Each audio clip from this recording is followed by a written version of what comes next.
June 13th, 1874, morning. A lone courier and a punished animal sped through the vast waste of southwest Texas. The courier bore a message so vital, so secret, that it could not be relayed by telegraph or mail. The man for whom it was intended, the commander of Fort Clark, Colonel Ranald Slidell Mackenzie. The man from whom it came, the President of the United States. Sergeant. I did like the Colonel said, sir. That courier will sleep for a week. Stand at ease. Did you see to it he got something to eat? Well, Colonel, I made the mistake of showing him his bedroll first. He sure must have rode a long way. He did. Sergeant, I'll need you and 3 other raiders, volunteers for my group. Yes, sir. There's me and Dixon, Brown. Sergeant, I said volunteers. Yes, sir. Volunteers for what, sir? We're going to take a ride into Mexico. Yes, sir. About 340 miles into Mexico. Yes, sir. I must say you took it better than I did. Took what, sir? 340 miles. That means there can't be any quick dash back across the Rio Grande if we get into trouble. Yes, sir. All right, Sergeant. Organize the volunteers. Right away, sir. Oh, and Sergeant, you will be sure they're volunteers, won't you? Oh, yes, sir.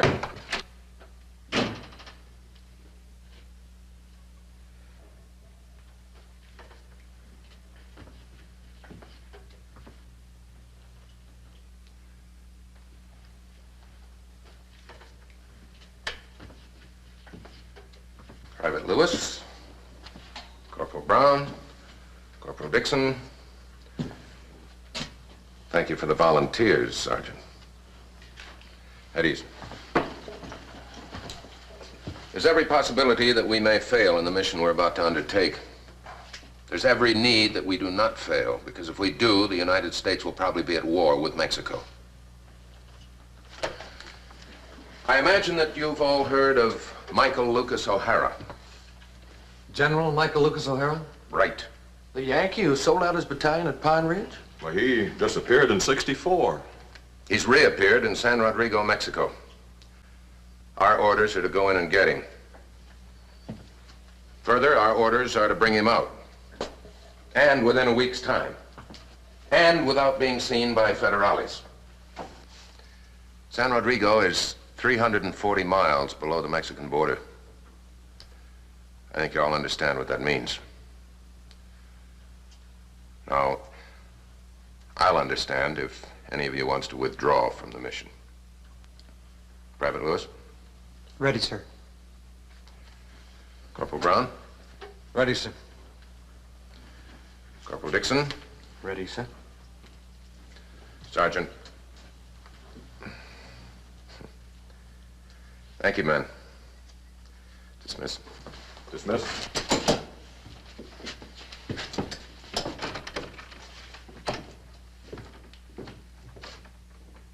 Sir, if the Colonel will pardon my asking. If you'll close the door, the Colonel will pardon you for asking. Sir, why the week time limit? Sergeant, we've gotten word that O'Hara is part of a scheme to overthrow the Mexican government. On the 16th, our information says. Also, he's letting word get around that he has the support of the United States. Well, why can't the Mexican government do something about O'Hara? I'm sure that question's been asked before. Whatever the answer is, the fact remains the President has ordered us to act. I'd almost rather stay in Mexico than come back without O'Hara. When do we leave, sir? Immediately. We'll carry our own food and water. And how much ammunition? Well, if we're spotted by federales, we can't stay and fight. We've got to run for it. On the other hand, we'll be going through Mescalero Apache territory. It's arid country. Water will be just as valuable as bullets. Let's say only 20 rounds per man. Yes, sir. Have the men ready to leave singly in 30 minutes. Yes, sir.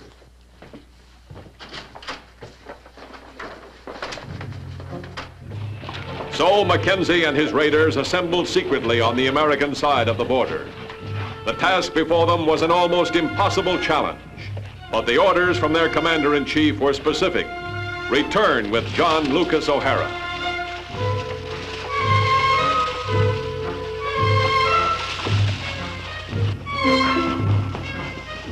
For 36 hours, they rode deep into Mexico. The border was now 200 grueling miles behind them. On the second night, now in Mescalero country, they rested.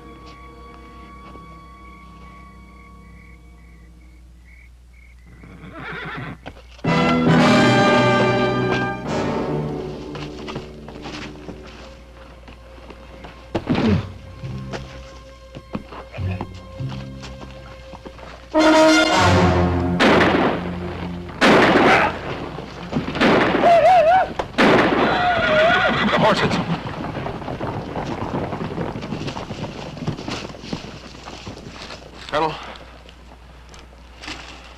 Yeah. They cut the hobbles and made off with the horses. What do we do now, sir? They'll run till they think they're safe. And where'll they think they're safe? Get the saddles. We're gonna climb those rocks.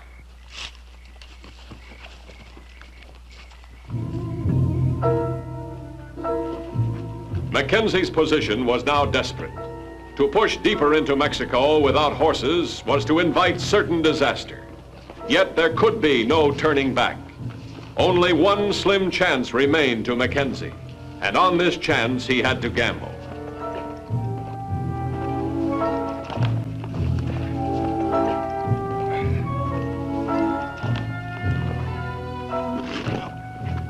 What's the matter, kid? My poor horse. Huh? I think he has to carry me, too.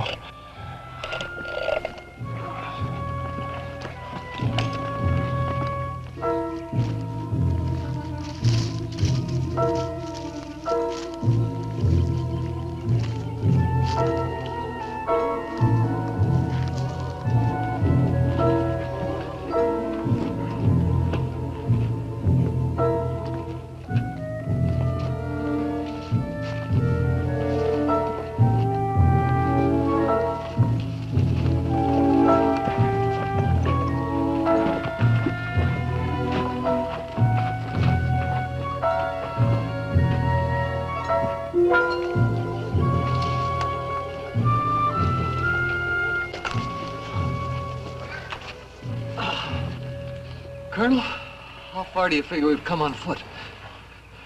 30 miles, maybe. Still leaves 100 to go. And 345 miles back. Let's get some rest while we can.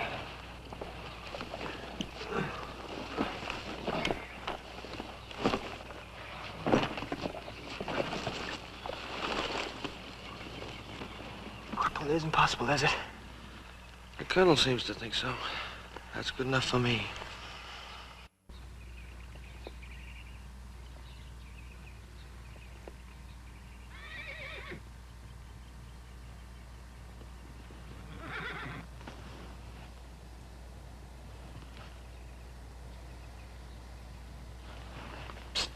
Come on. Come on.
Finally, after 3.5 torturous days, their goal was in sight.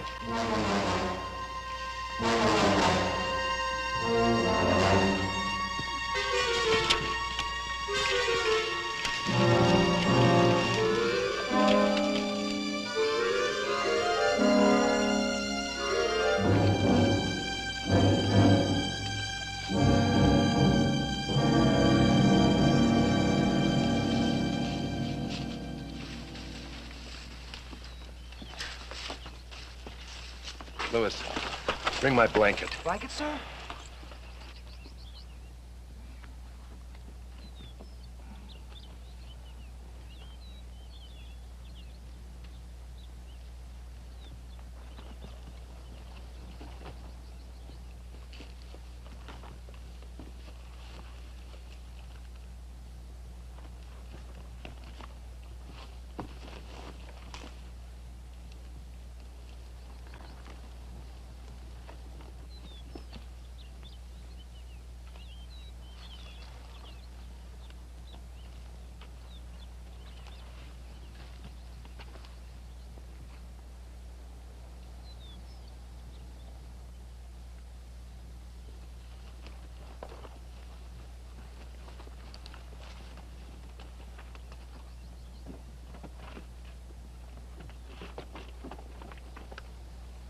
Not even one guard. Maybe they weren't expecting us. Suppose we ought to wake them, let them know we're here? No, let them sleep. They're probably tired. No telling how many there are inside, Sergeant. What are we gonna do? After 345 miles, you're still asking that? All right. While they're still sleeping, we'll go in there and take him. Sergeant, bring that blanket. Lewis, you stay here and cover us, coming and going. All right, follow me.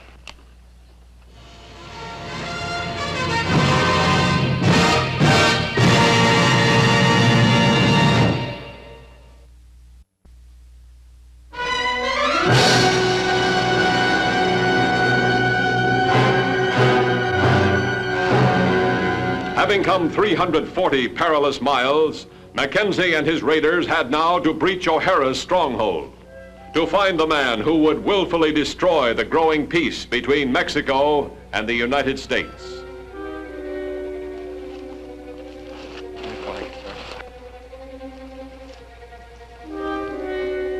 Give me a knife, Dixon.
It's O'Hara and their girl. That room is full of men. Move that over.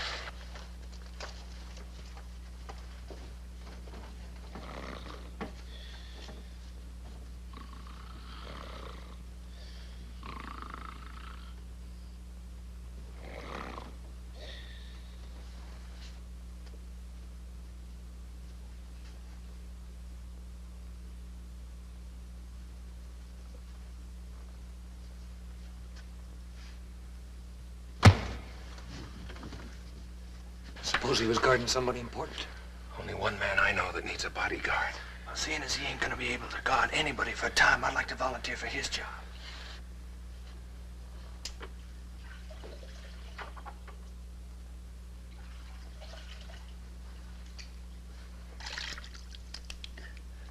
Xavier, is that you?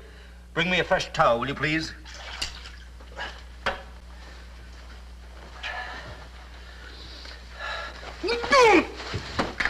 Your unbur had nothing on you, mister. Just give me a reason. Tie him up. Go ahead, General O'Hara. For me, just one little sound. Tie his boots around his neck. If we're spotted, make sure that you get him before they get us. Your boots, huh? All right, quiet.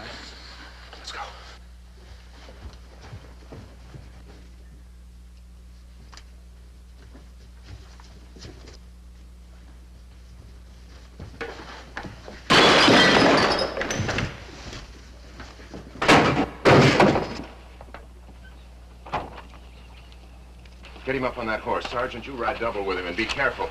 Dixon, you and Brown mount double on the other horse and ride to where we left ours. If it's all the same, sir, I'll stay with you. It's not all the same. Mount up. Come on.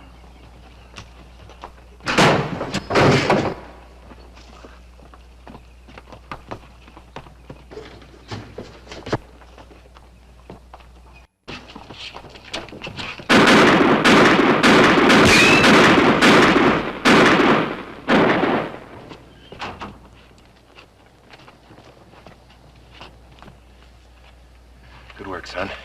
Now let's get out of here. It's been too easy. Gets tougher as we go along. Go on.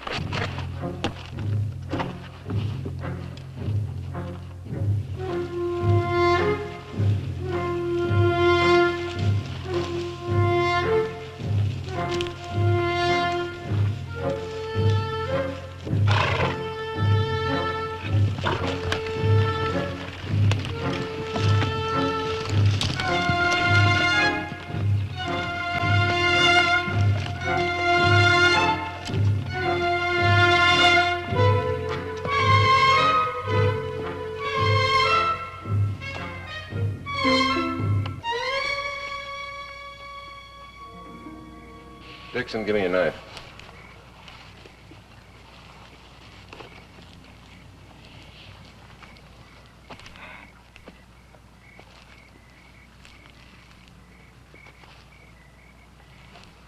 I'm much obliged to you. But aren't you afraid I might escape? No. This is Mescalero Apache country. One man alone wouldn't have much chance. If you get me to Washington, I'll have no chance. Here, at least, I can... From what I've heard about you, Mr. O'Hara, you're not a man who likes to take chances with his own personal safety. And what have you heard, Colonel?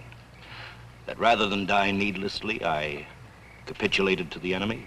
That you sacrificed the trust of your men in order to secure your own safety? They could have enjoyed that safety as much as I. Instead, they chose something a soldier calls honor. And they died at Andersonville. It was their choice. Tell me, Mr. O'Hara, was it easier to sell out your country down here in Mexico than to sell out your own men at Pine Ridge? Colonel, I found out when I was quite young. A man's conscience is too often a barrier to personal gain. I have simply denied mine. It's interesting. I've never talked to anyone like this before. It's too bad you haven't. Maybe those men wouldn't have had to die at Andersonville prison.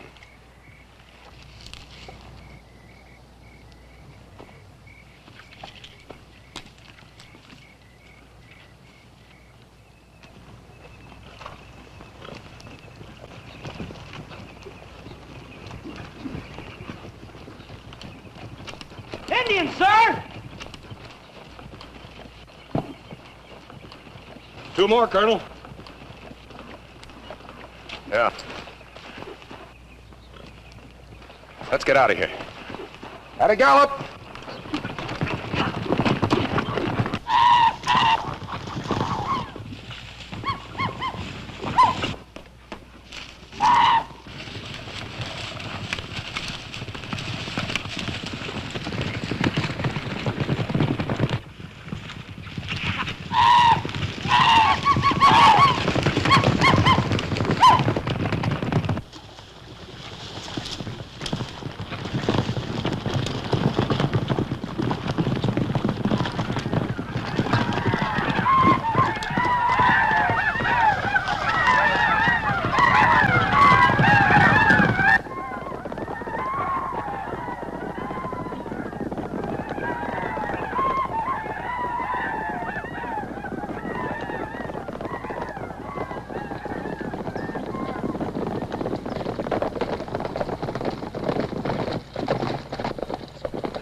They're going away. Why is that, Colonel? I don't know. I don't know.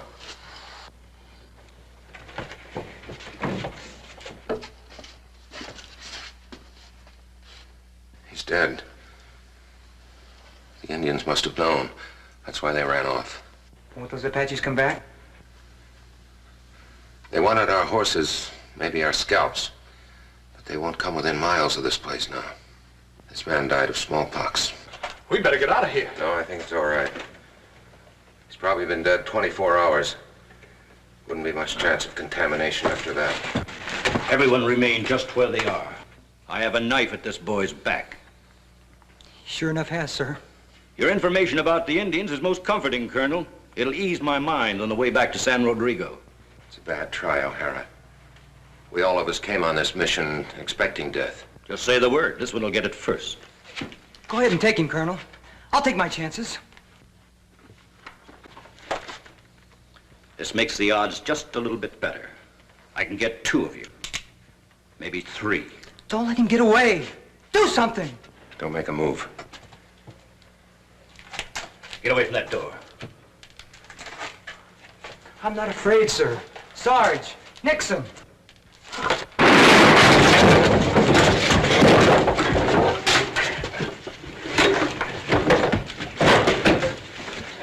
Where'd you get your son? It's all right, sir. He got me in the hand. I grabbed the blade. But it hurts. Sure it does.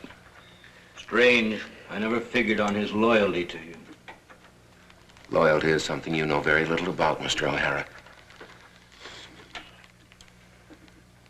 But you, sir. Oh. It hurts.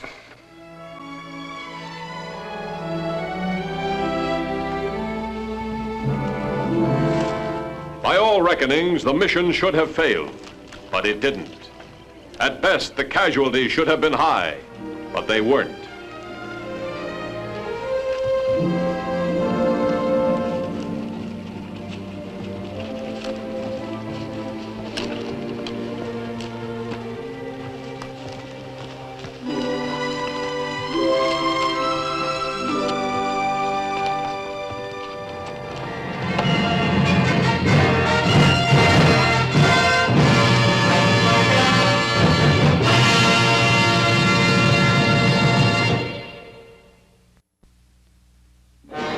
In the daily reports, Mackenzie's journey into Mexico was listed simply, "Mission accomplished."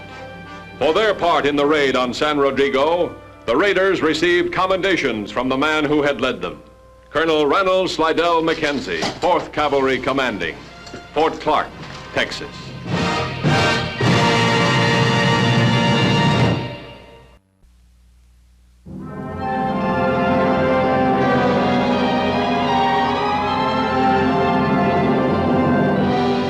October 1870, the 3rd consecutive month in which officers, men, civilian scouts attached to Fort Clark had been without pay.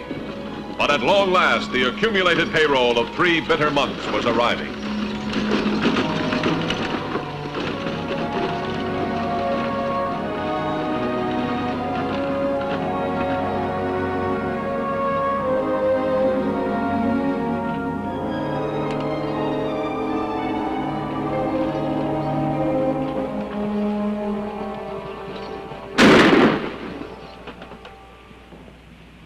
Now, suppose you all just take your guns out nice and easy like and drop them right there in the road.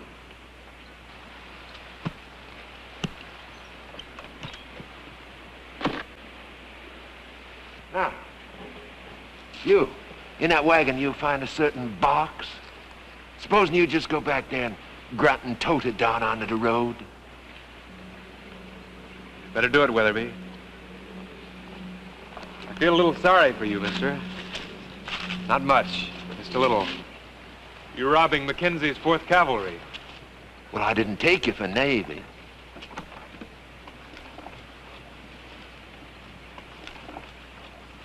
Now, suppose you get back up on your horse.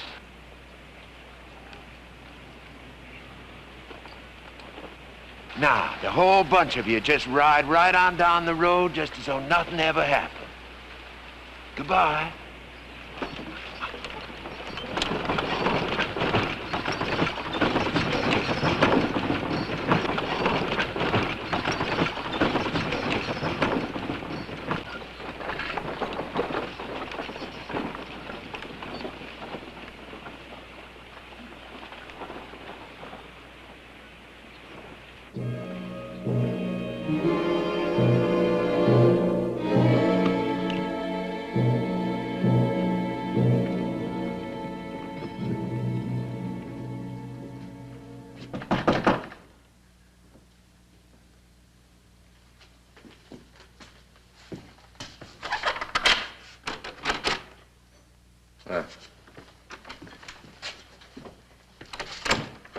Scout Weatherby spread the word like hot butter. All Bracketville's gossip talking about your holdups. My holdup? Oh, I'm sorry, sir. I mean the holdup. They didn't know you were the bandit. The little boy. He arrive yet? He arrived this morning, sir. That kid's like having a pet panther for a mascot. This ought to be bait enough. Colonel, if I may, I've been thinking. Well, the Army lieutenant does not forbid junior officers from thinking, but it hardly approves. Besides which, you were thinking about joining me. Oh, yes, sir. I was thinking that when you get the girl, in case there's trouble, then one of us could take care of the girl while the other took care of the trouble. Sorry, Lieutenant. That'd be risking 2 officers instead of 1. No, we'll do it as planned. We've got to get that girl out of Mexico. In the process, we can also hope that we'll get Lionel Folger.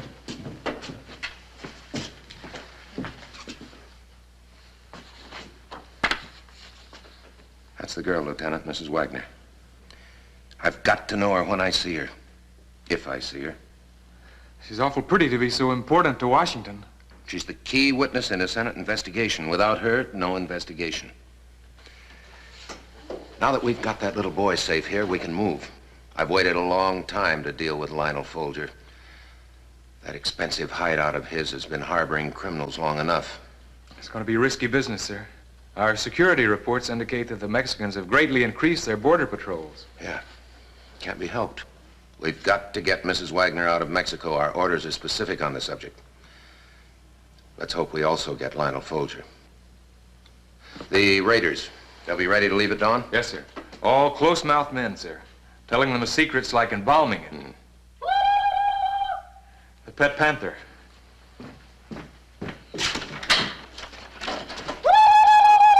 I'm an Indian.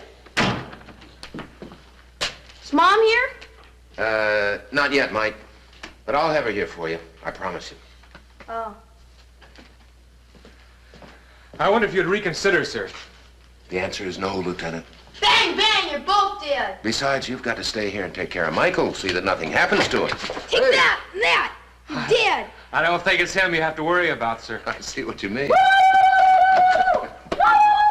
See you later, Mike.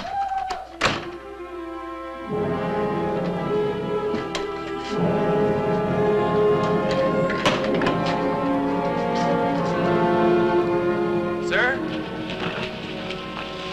Quarter of a mile since we crossed the river. All right. We'll stop here. Lieutenant, are you clear on your orders for the next 48 hours? Yes, sir. Colonel, I have my civilian going on leave clothes right here. Sorry, Lieutenant. We've been over that before. The answer's still no.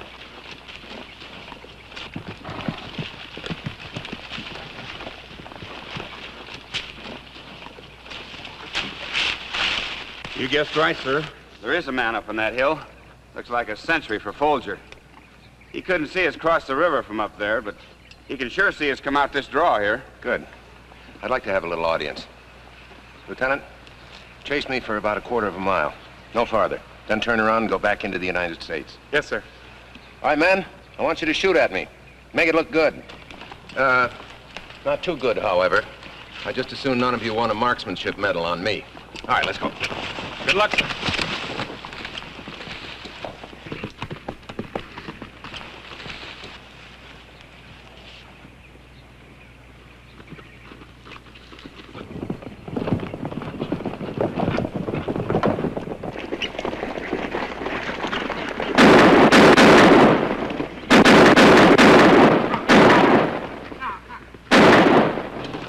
Come on, men.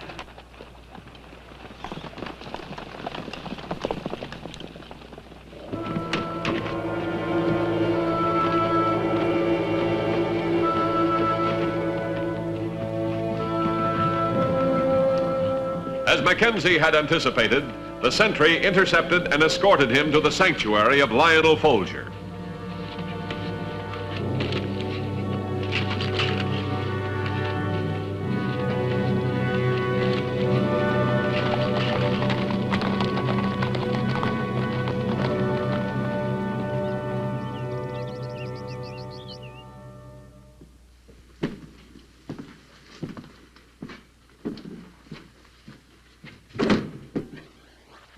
Mr. Folger will see you, sir, if you'll wait here, please.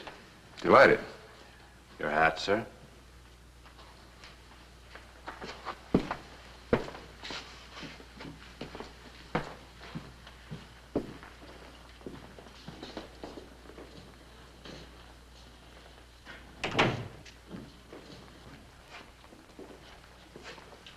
Good day to you, sir.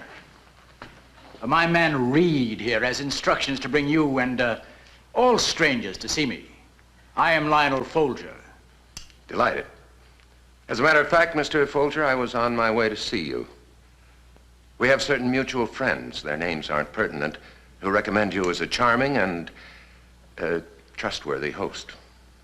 And your name, sir? Perhaps it is pertinent. Well, what would you like? Smith? Jones? Brown? Or shall we say O'Brien? Algernon O'Brien. A little less common. May I? On guard? I may be a little rusty.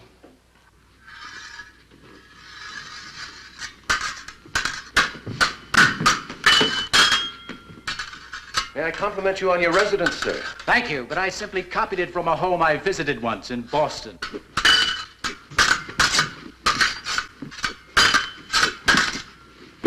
And may I compliment you on your fencing, sir? Thank you. I studied it at one time in Europe, at a period when it was expedient for me not to be in the United States. Very much like now. A woman, you understand?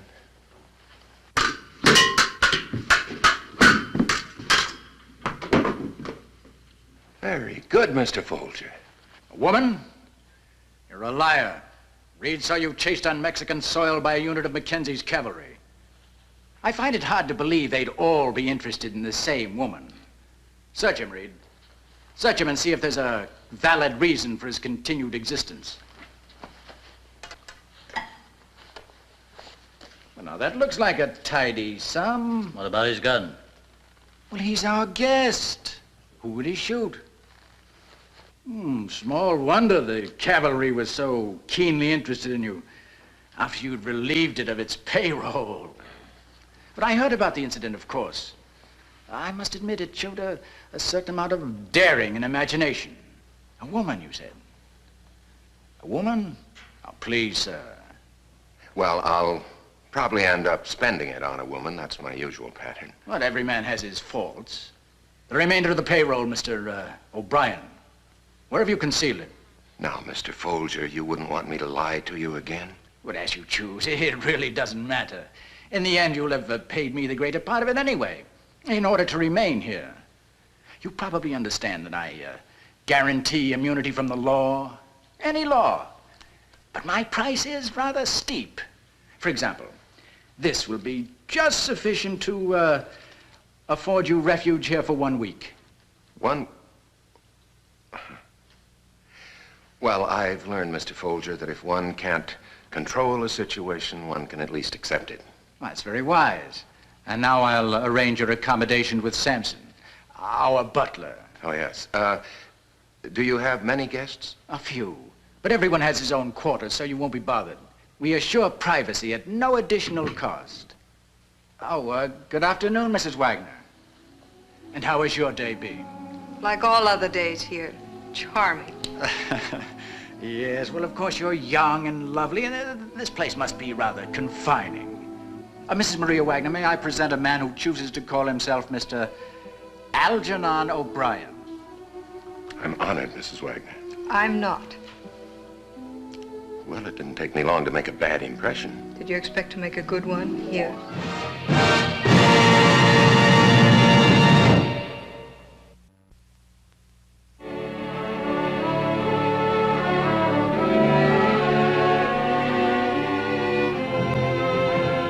In order to fulfill his secret mission, Mackenzie had to first gain the confidence of Maria Wagner.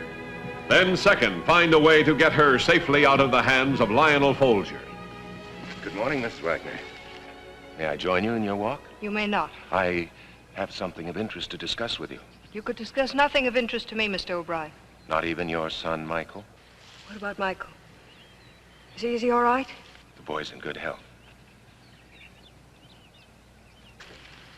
I see we have company. Is there somewhere around here where we could talk with comparative privacy? Yes.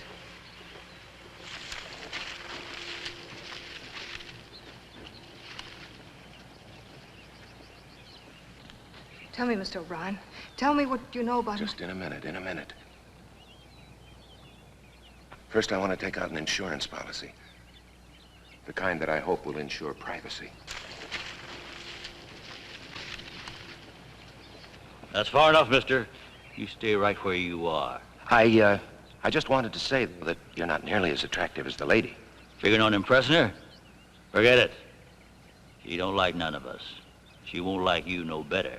Well, maybe I'll have beginner's luck.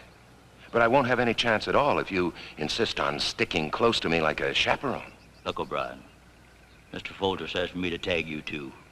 When he says it, you're tagged. All right, tag us. Keep us in sight if you like. But remember, I'm a paying guest, and I'd like the privilege of talking to the lady privately. All right. Go tell her your lies. Won't do you no good. But don't you try scampering away all of a sudden. Why should I, Mr. Reed? I like it here.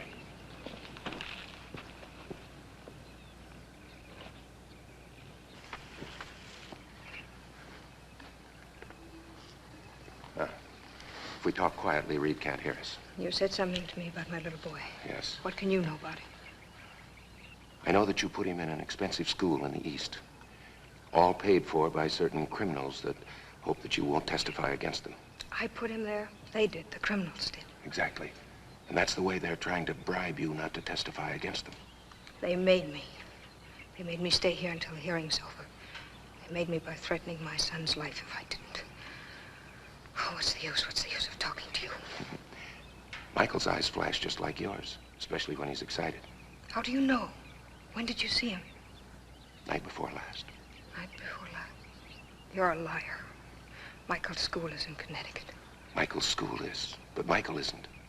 He's just across the Rio Grande in Fort Clark, being guarded by a very capable regiment of cavalrymen.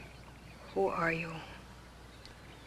Colonel Ronald Mackenzie, ma'am, at your service. Colonel Mackenzie, the officer? I don't believe you. I'll tell you something else about Michael. When he tries to wink one eye, he can't do it. Both eyes close. That's Michael. That's my son. Now, if your safety is guaranteed, and Michael's, of course, would you be willing to come back to the United States and testify? Immediately and eagerly. All right, we'll leave tonight, midnight. I'll have some horses ready, and we'll make a ride for it. Now, slap me. Hard. Slap you? Come on, slap me. For Reed's benefit. Make him think I insulted you. Then flounce out of here, and I'll follow you, and in the process, I'll lose Reed. When I think of all the men who need slapping. Mrs. Wagner. Mrs. Wagner.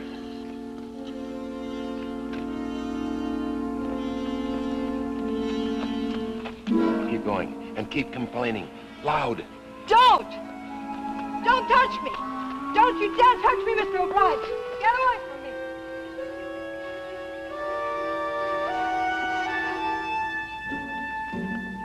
Don't!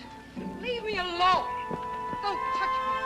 Don't you ever touch me again, Mr. O'Brien! You stay away from me!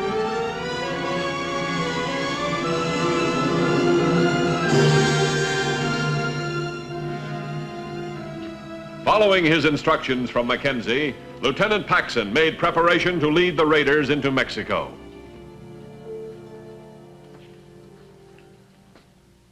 Yes? Well, you look worried, sir.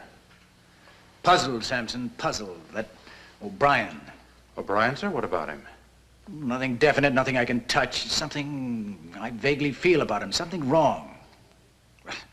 I suppose it's my imagination. You have news? Well, nothing important, sir. Just gossip from Bracketville about Colonel Mackenzie. I suppose it's too much to hope that he's dead. Well, not quite, sir. But he must be very ill because he hasn't been seen in the fort or any place else since the payroll holdup. Since the payroll holdup? Are you sure he's there? Are you sure he's ill? Well, no, sir, but if I may be permitted to say so, you'd be ill, too, if someone stole that much of your money. Another coincidence, and I distrust them.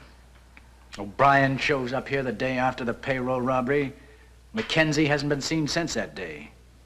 Do you think Colonel Mackenzie would dare come here? From what I've heard, he'd dare anything.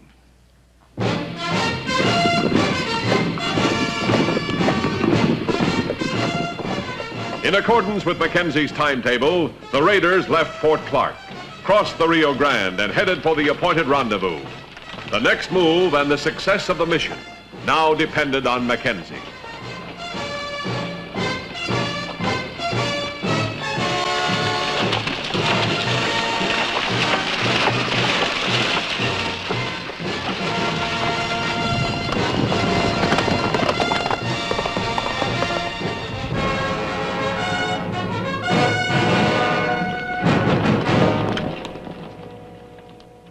Folger. I lost O'Brien. You lost him? How? I tagged him and Mrs. Wagner like you said. When I came up, he was gone. I couldn't help it, sir. Where's Mrs. Wagner? Just outside. Mr. Folger, as long as I'm here, I demand protection from men, beasts like Mr. O'Brien. Where is Mr. O'Brien? I don't know.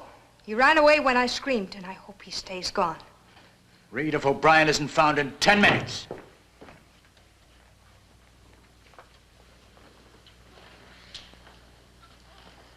Just where have you been, O'Brien? Well, these didn't grow in my hand. Mrs. Wagner, I looked all over. These are the prettiest I could find. By way of apology. Mr. O'Brien, there's only one thing you can do for me.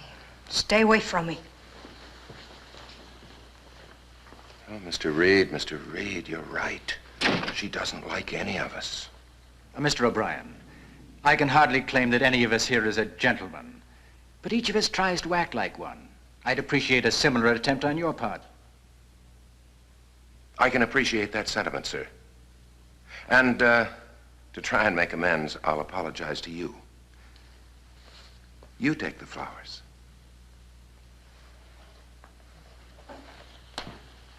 Now, you should be thankful, Reed. He made an appearance and saved your life. For the present. I wish I knew. I wish I knew. You what, Mr. Folger? If he's Colonel Mackenzie.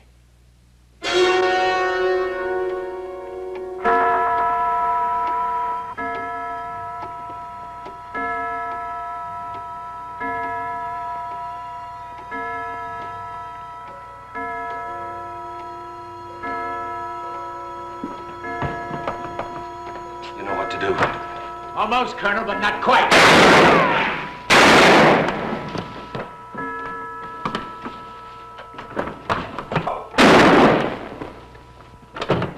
Get Reed. We've got to catch him before they cross the river.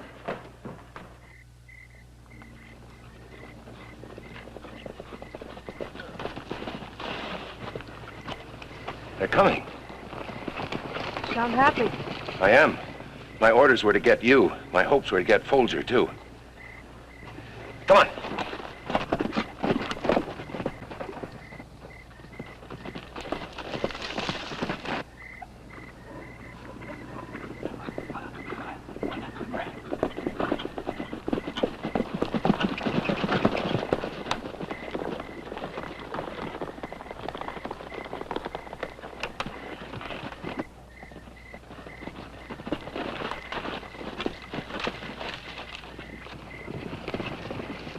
I've got a place picked out.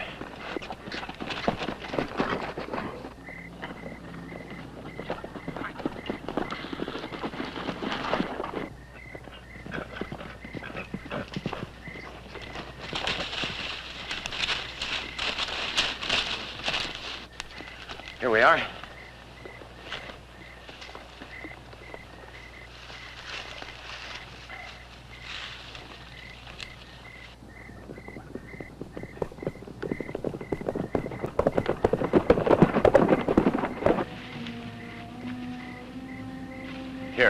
hold these. Hide behind this.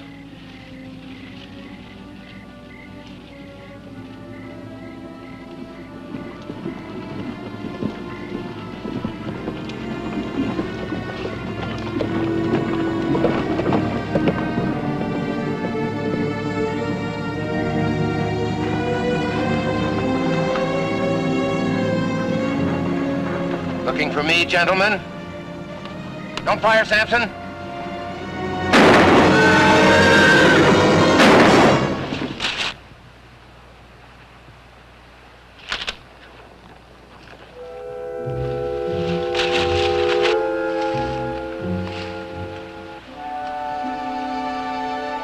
I very much wanted to take you alive, Mr. Folger. This is Mexico. You have no jurisdiction here. No, but I soon will have, in about 15 minutes. The Rio Grande is just 15 minutes behind us. Shall we ride to Fort Clark, Mr. Folger?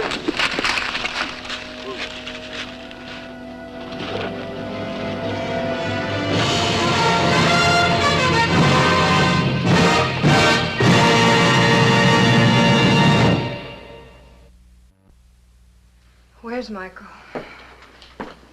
When is he coming? No, Mrs. Wagner, take it easy. I've sent for him. There you are. Come in. Michael!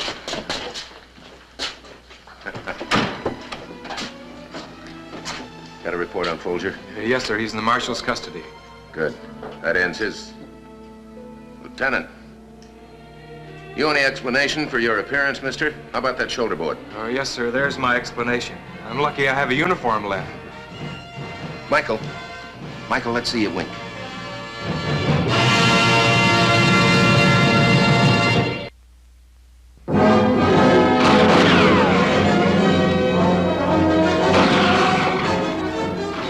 West Texas, 1875. Although many Indian nations had made peace with the settlers, the Apaches still sought revenge from those who had invaded their land.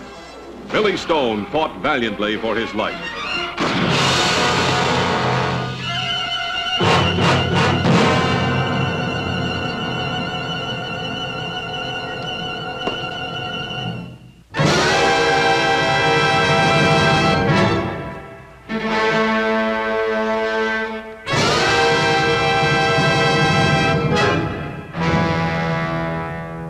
He was scalped.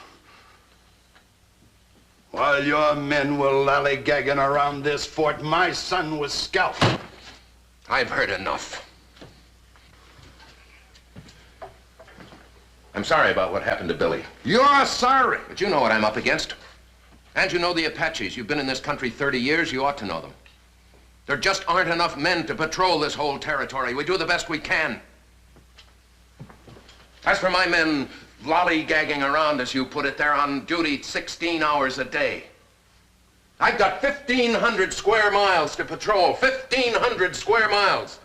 I've got reports of Apache raids here, and here, and here at Bitter Creek.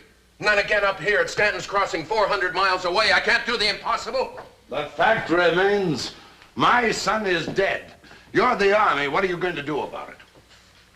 Rich, there's nothing I can do about it. By now, those Apaches are 100 miles away. I'm not talking about just those Apaches.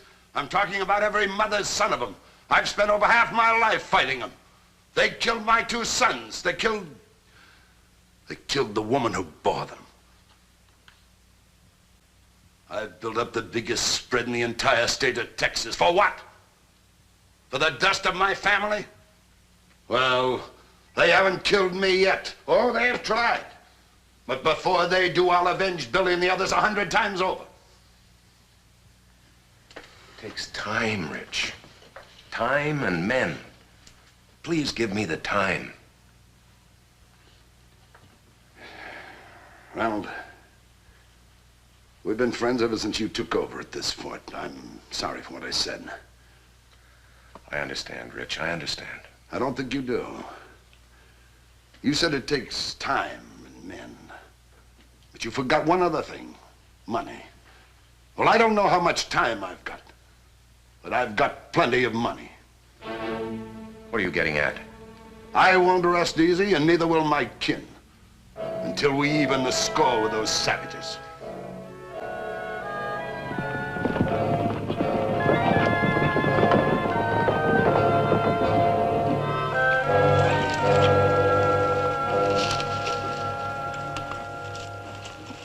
I never saw so much of nothing in my whole life, Colonel. A dozen Apaches could be right under our noses. No doubt they're sneaky.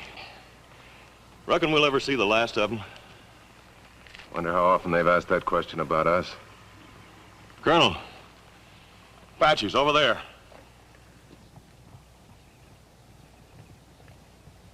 No. It's a Comanche hunting party. Well, I can't say I'm sorry. I wish all Indians were as peaceable as they are. I can remember when they weren't so peaceable. So can you, Sergeant. I sure can. Reckon they'll find any game over there?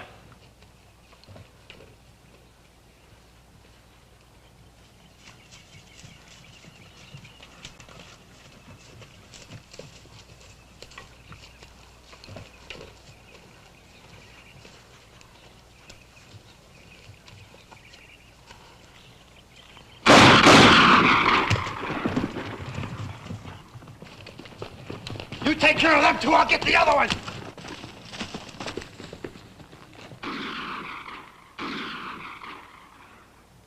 Well, if they got a deer, I'll give them my shirt for a nice hunk of that venison. You getting sick of fatback and beans? Just about like you, Colonel.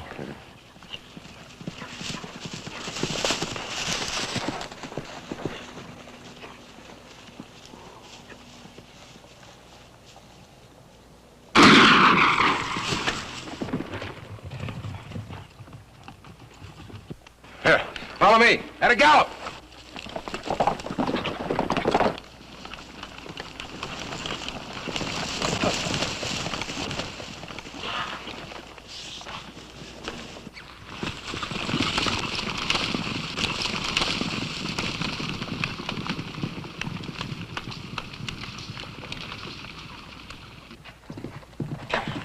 Cavalry, let's get out of here. Yo, come on.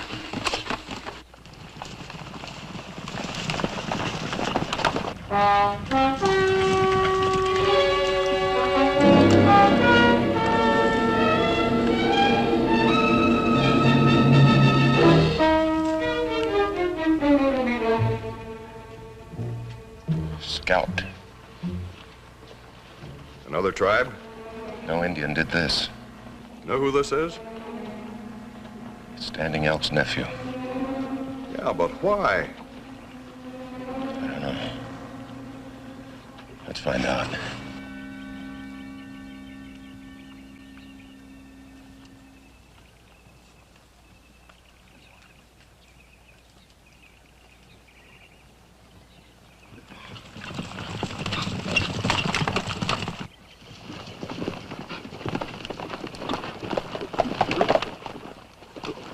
They're headed east.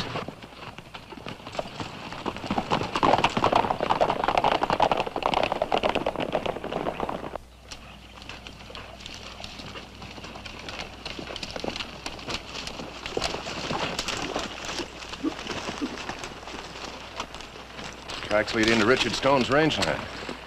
Maybe Stone or one of his men saw him. Might know who they are. Maybe.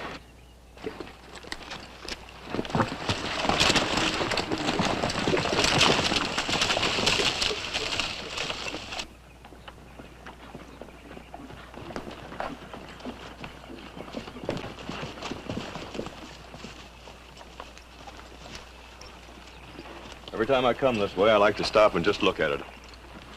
Stone may have paid too high a price for it. Yeah, I reckon you're right. What with the Indian scalping his son last month on top of everything else.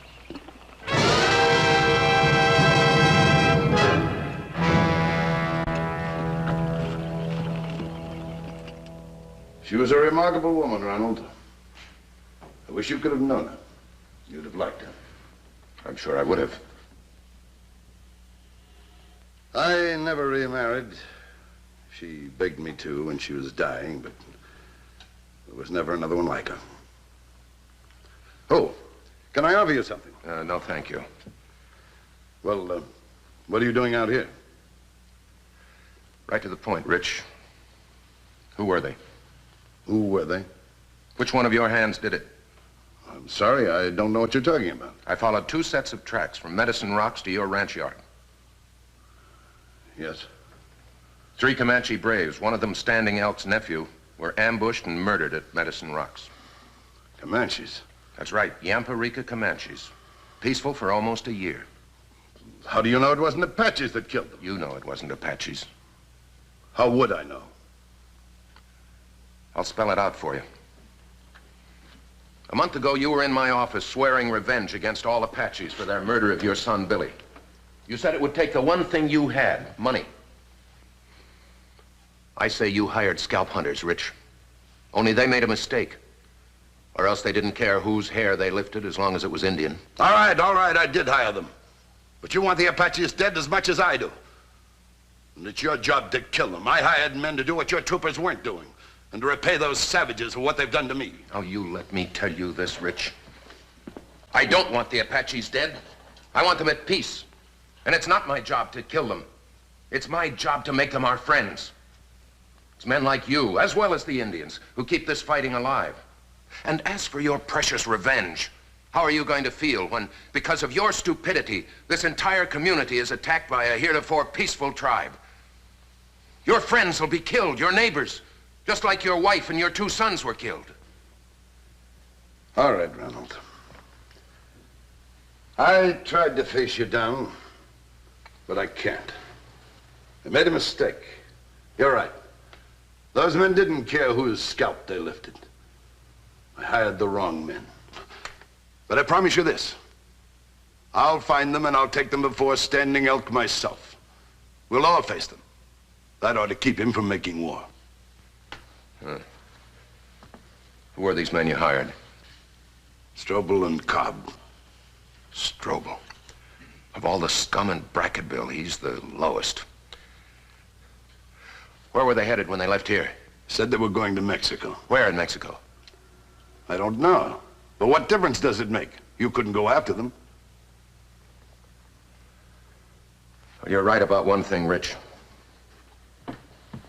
You are going to face Standing Elk when I send for you to come to my office. Understood?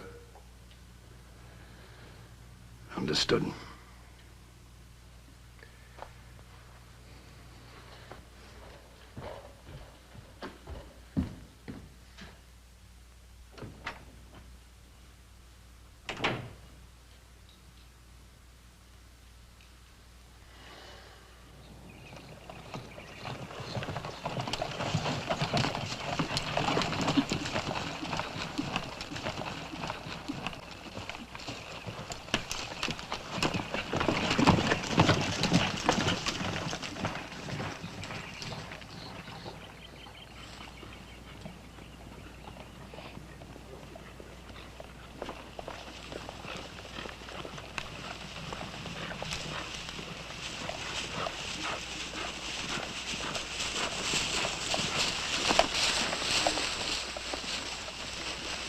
Sergeant. Take the men back to the fort. Oh, and Sergeant, contact Horgan in Bracketville. Have him come to my quarters after dark tonight. Sir? After I talk with Chief Standing Elk, and if Horgan can answer a few questions, you and I may be taking a little trip. Yes, sir. Troopers, form on me.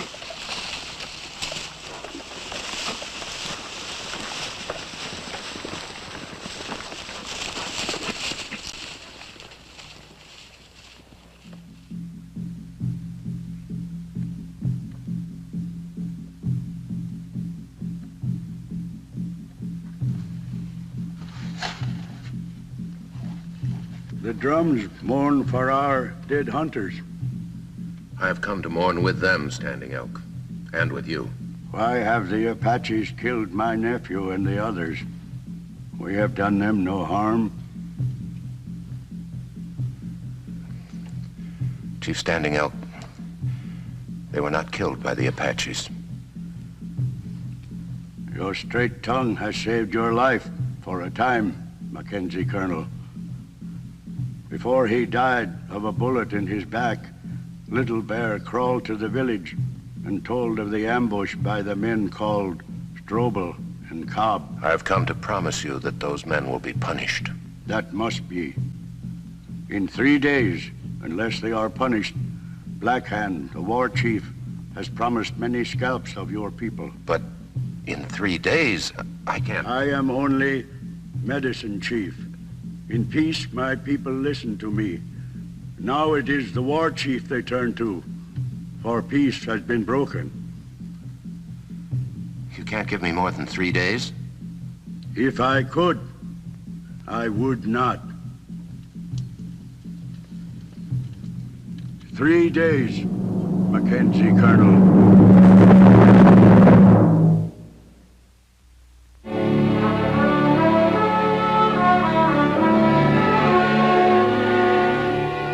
One of the most closely guarded secrets at Fort Clark, Texas in the middle and late 70s was the existence of an army within an army.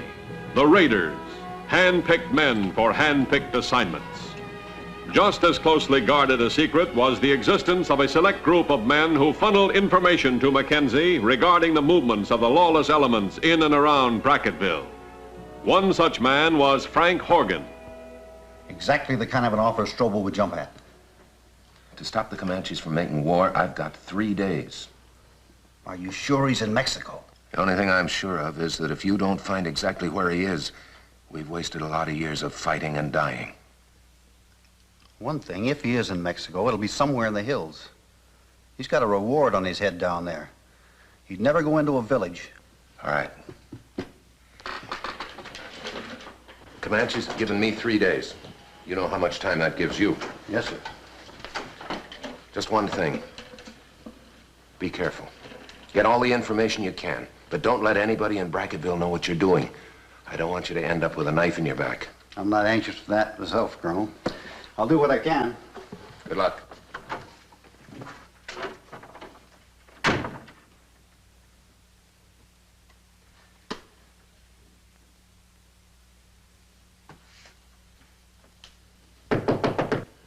Yes, come in. Yes, Sergeant. Heliograph report from Lieutenant Donahue, sir. Read it, please. Relayed from Chotner Lookout Station. Report large movement Comanches south. For instructions made no contact. Signed Lieutenant J. Donahue. Black Hand has gotten in touch with the Quaddies already. But we can't move till we hear from Horgan. Where is Horgan? Because of one rancher's stupid mistake, we face 2,000 Comanches with 200 men. All right, Sergeant. Put the entire fort in emergency status. Yes, sir. That's all.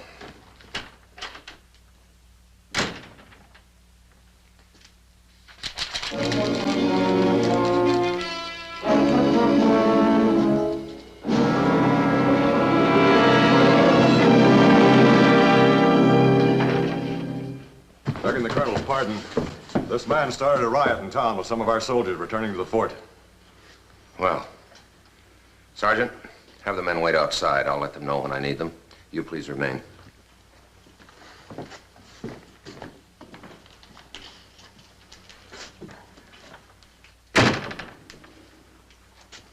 It was the only way I could get here. My questions make some people nervous. I know. What about their answers? You know where Canale Canyon is? In the foothills of the Candelarias? Right. It's southwest of the crossing at Santo Cristo. Just past the mouth of the canyon is a small cabin. It's where Strobel goes when he wants to disappear. I think we can find that. I wish there was something more than thanks I could give you for what you do. It's not often you get even that for what you're doing. Guard! I want this man put in solitary for 3 days. And I want the men to pass the word what happens to people in Brackettville who don't respect the uniform of a United States trooper. That's all.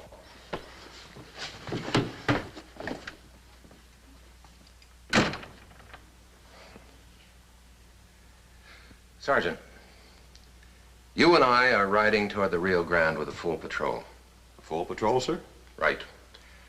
Those Mexican federales have been getting a little too suspicious of me lately. Yes, sir. It was too close for comfort the last time we crossed the river. The full patrol is to ride along parallel to the Rio Grande on the United States side, as though looking for a place to cross into Mexico. I hope this will bring the Mexican sentries along with them. In the meantime, you and I will be waiting 2 miles upstream, waiting for a chance to slip into Mexico. Just the two of us, sir? I don't relish it any more than you do, Sergeant. Leaving immediately, sir? No. No, let's wait until daybreak. That way there'll be more likelihood that we'll be seen. Yes, sir.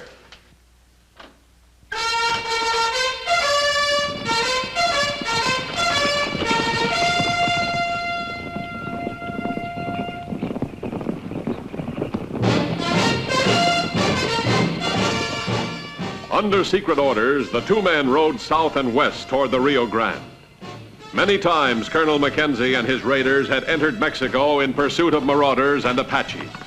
And each time it was with the knowledge it could be the last. International law forbade trespassing by the American cavalry. Once beyond the Rio Grande, caution became the byword, but time dictated haste. Little more than 24 hours remained before Black Hand's Commanches would make war. Morgan said the cabin was just in the mouth of that canyon. Let's tether the horses here and go in on foot.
They get you, Sergeant?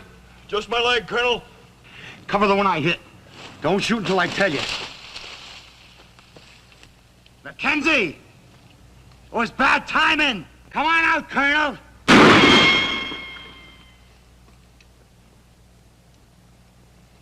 I'll ask you one more time. Then Cobb will shoot your man. Sergeant? He's got me caught on picket, sir. Now, Mackenzie.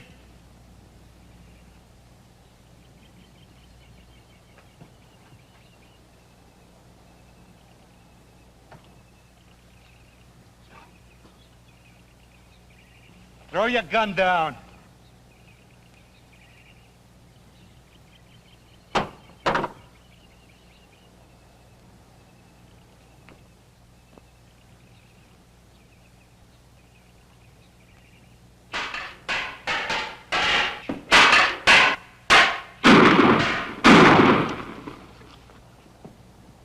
Colonel!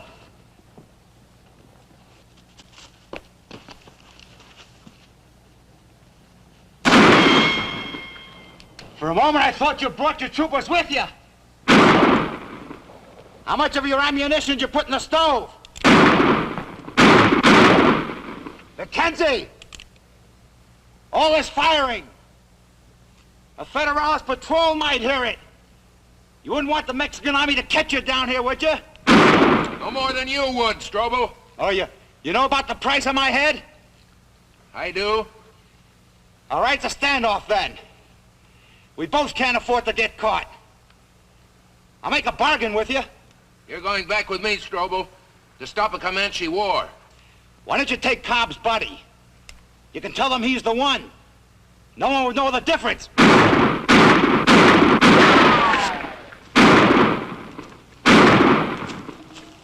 All right, drop the gun.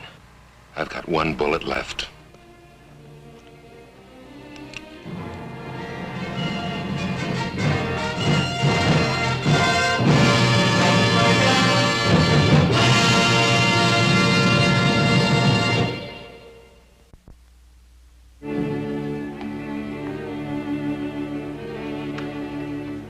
Standing Elk has seen with his own eyes that Mackenzie Colonel has kept his word.